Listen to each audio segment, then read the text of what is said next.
Bonjour à tous les bien-aimés qui m'écoutent.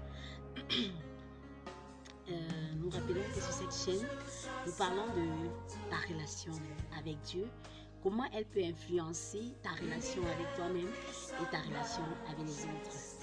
Nous parlons également des astuces pratiques pour éduquer les enfants selon la perspective de Dieu. Nous encourageons également les chrétiens à vivre selon la discipline de Jésus, parce que n'oubliez jamais, si l'ennemi intérieur n'existe pas, alors l'ennemi extérieur n'existe pas non plus. Alors parlons de ta relation avec Dieu et ta relation avec toi-même. Nous appelons ça l'école de la sagesse. Et parlant de l'éducation des enfants, les astuces pratiques pour éduquer les enfants selon la perspective de Dieu, nous allons appeler ça l'école du parent. Et parlant du fait de marcher selon la discipline de Jésus, nous allons appeler ça l'école du disciple, ou alors tout simplement le discipolat. Aujourd'hui, je vais vous parler des fondements bibliques de l'école du parent, parce que cette année, nous allons beaucoup plus nous appesantir sur l'école du parent. Je vais d'abord me présenter. Je suis Nadège Foupa, enseignante de mathématiques de formation et écrivain chrétien, missionnaire évangélique et étudiante chercheur en psychologie. Alors, pourquoi nous avons pensé vous édifier sur les fondements bibliques de l'éducation du parent, de l'école du parent. Pourquoi est-ce que nous pensons à ça? Parce qu'il est bien que le parent comprenne véritablement les différents acteurs qui entrent en jeu dans l'éducation de l'enfant. Et en comprenant cela, et avec le fondement biblique, il comprendra qu'il est l'acteur principal. Étant l'acteur principal, il devra pouvoir essayer au maximum de contrecarrer les mauvaises influences qui peuvent intervenir dans le processus de l'éducation des enfants. Avant de parler du fondement biblique, nous allons prendre un exemple biblique de quelqu'un qui n'a pas réussi l'éducation de ses enfants. Et avant de parler de l'exemple biblique, vous-même vous savez que dans la société, chaque jour, nous voyons des cas des enfants qui ont été déroutés, soit par la mauvaise compagnie et autres. Alors, il y a le sacrificateur Élie il a très bien servi Dieu, mais pourtant, il n'a pas bien éduqué ses enfants. Parce que la Bible nous dit dans 1 Samuel 2, verset 12, ceci. Ça, c'est la version du second. Les fils d'Élie étaient des hommes pervers. Ils ne connaissaient point l'Éternel. Verset 17. Ces jeunes gens se rendaient coupables devant l'Éternel d'un très grand péché, parce qu'ils méprisaient les offrandes de l'Éternel. Verset 22. Élie était fort âgé. Il apprit comment ses enfants agissaient à l'égard de tout Israël. Il apprit aussi qu'il couchait avec les femmes qui s'assemblaient à l'entrée de la tente d'assignation. Voilà un exemple de quelqu'un qui a échoué l'éducation de ses enfants. Ça, c'est dans la Bible. Et dans la vie de chaque jour, nous rencontrons aussi. De cet exemple, nous tirons quelques leçons. Voici quelques-unes des leçons. Le premier mal, c'est de ne pas connaître l'Éternel. On dit que ces enfants sont pervers parce qu'ils ne connaissaient pas l'Éternel. Ça attire déjà notre attention en tant que parents. Dans ce que nous faisons, est-ce que nous cherchons à ce que les enfants connaissent l'Éternel? Une autre leçon, c'est qu'ils allaient quand même à la maison de Dieu parce qu'ils avaient accès aux offrandes de l'Éternel. C'est comme ces enfants que nous envoyons à l'église aujourd'hui. Nous leur demandons d'aller à l'église.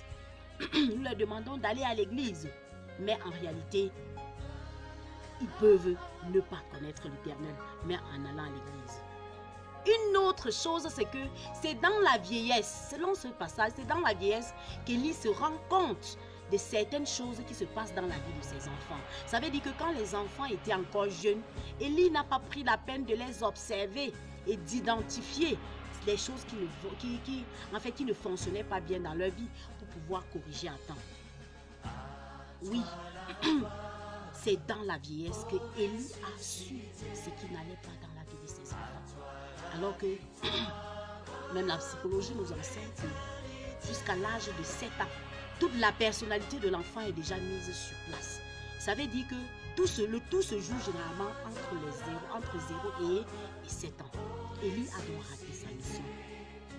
Aujourd'hui donc, nous avons la possibilité de faire autrement.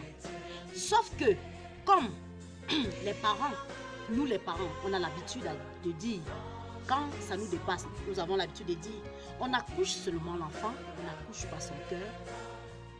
Nous avons l'habitude de dire cela pour essayer de nous, de quitter cette responsabilité, de ne pas assumer les responsabilités de l'échec de l'éducation des enfants. Le Seigneur nous appelle donc à autre chose. Le fondement biblique donc de l'éducation du parent, je ne parle pas de l'éducation des enfants, de l'éducation du parent, c'est quoi? Deutéronome 6, versets 6 à 7. Écoutons très bien.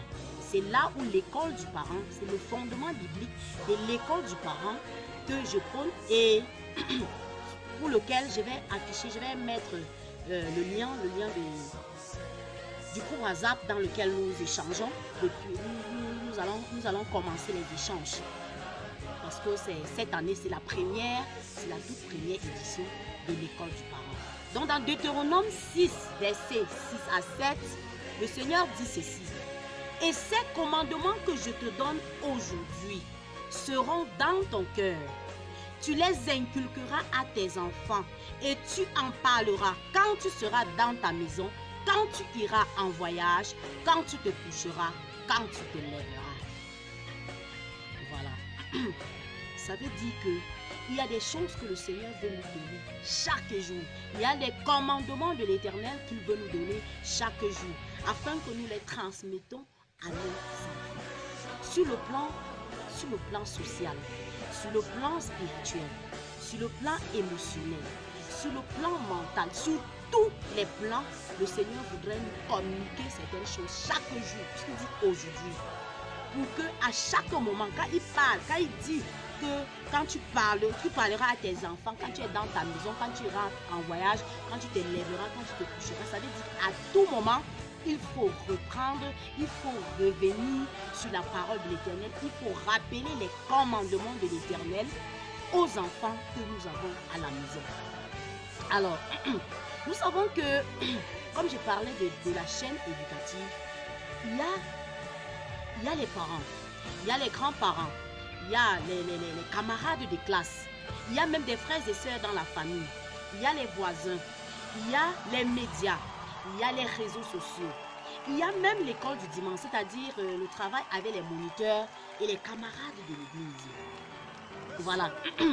Avec toute cette chaîne éducative, tous ces gens qui interviennent dans le processus de l'éducation de l'enfant, le parent est le principal acteur. La preuve, c'est que si le parent néglige ce que le Seigneur est en train de dire dans Deutéronome 6 à 7, si le parent néglige cela, il est fort probable que ce que l'école du dimanche donne, que les camarades parviennent à diluer.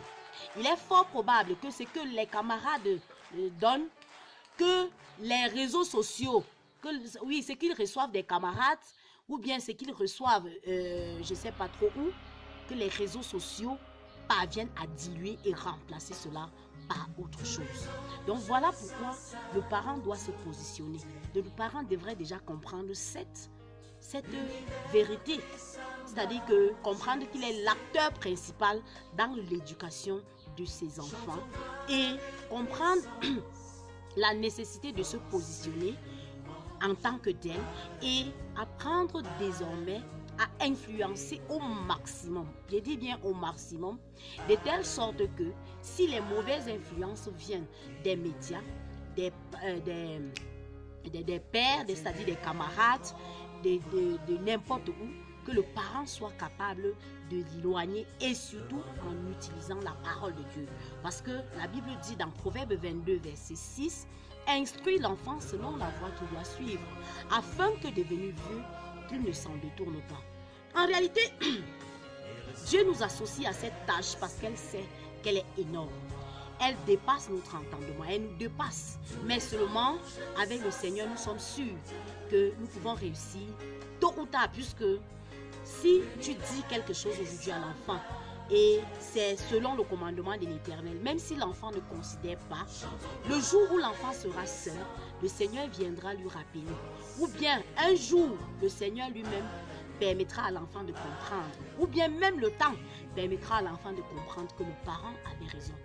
Mais si nous ne faisons rien, si nous ne faisons rien de différent, si nous sommes dans la perspective des personnes qui pensent qu'on accouche seulement l'enfant, on n'accouche pas son cœur pour essayer de fuir la responsabilité parentale, ce qui va arriver pourra arriver.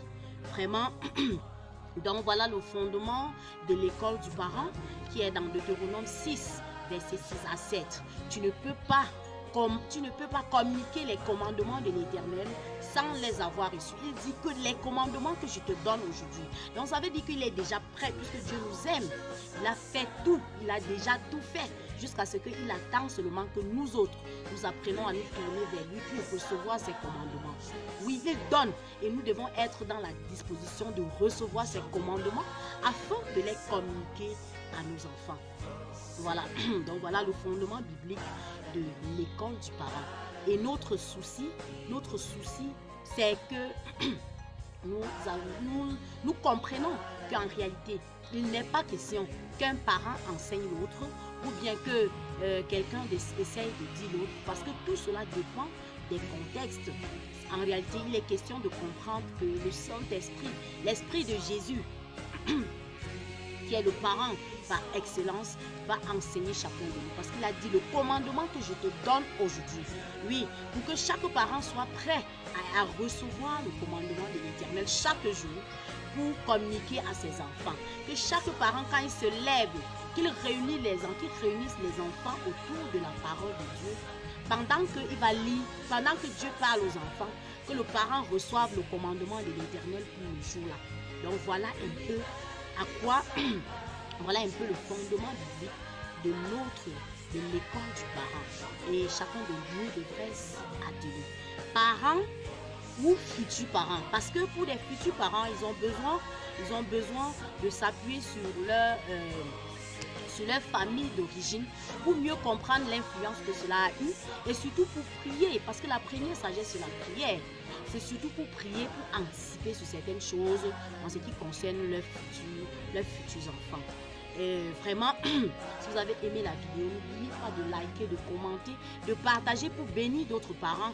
Je mets le lien du groupe WhatsApp sur la vidéo afin que pour ceux qui veulent vraiment intégrer le groupe de partage, qu'ils le fassent afin qu'ensemble nous travaillons pour la gloire du Seigneur, que nous travaillons à recevoir chacun pour sa part les commandements de l'Éternel afin de les communiquer à nos enfants pour contrecarrer les fléaux qui minent la société aujourd'hui.